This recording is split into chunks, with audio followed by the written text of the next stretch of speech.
What lifestyle habits support good mental health?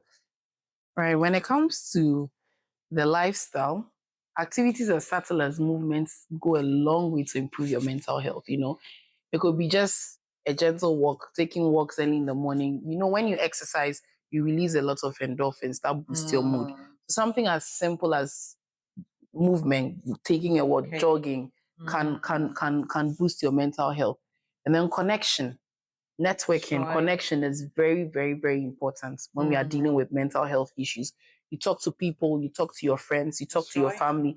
Avoid isolation, because the more you isolate yourself, it magnifies your problems and you are not able to deal with it on your own, and it feeds into a never-ending cycle. And so we need to stay connected to people. We do not need to isolate ourselves from people. And then there's sleep hygiene. Quality rest matters. So we have to be consistent when it comes to our sleeping. Anything that takes your sleep away, please take it out of the way. It's not worth your Sleep health. is not worth your health. And then a balanced diet, because your brain needs proper fueling to be able to function well. That's right. So eat healthy, your vegetables and then your fruits. You need to cut down on ultra-processed foods.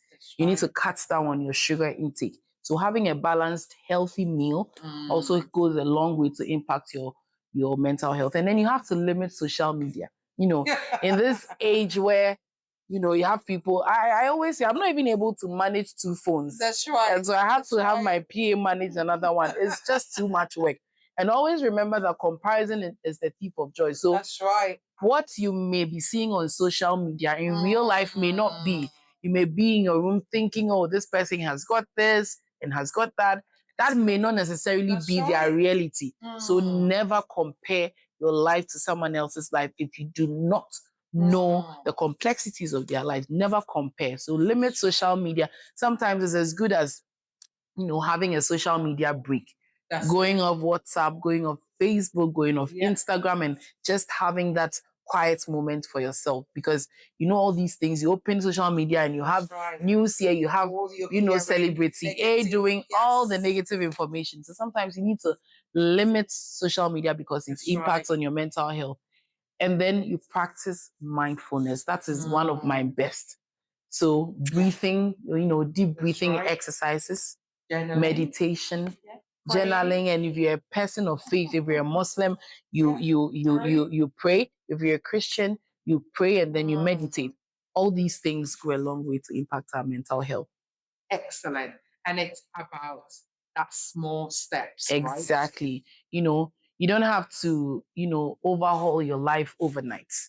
It's just about taking simple, small steps. You can start with one thing today. Maybe it's just drinking water. Maybe it's just getting outside and going for a 10-minute walk. Maybe it's just doing something fun, something you love doing. You love crocheting or you love weaving. Finding an activity. You love gardening. Spending time in the garden, with the plants. That's nature, keeping in touch with nature.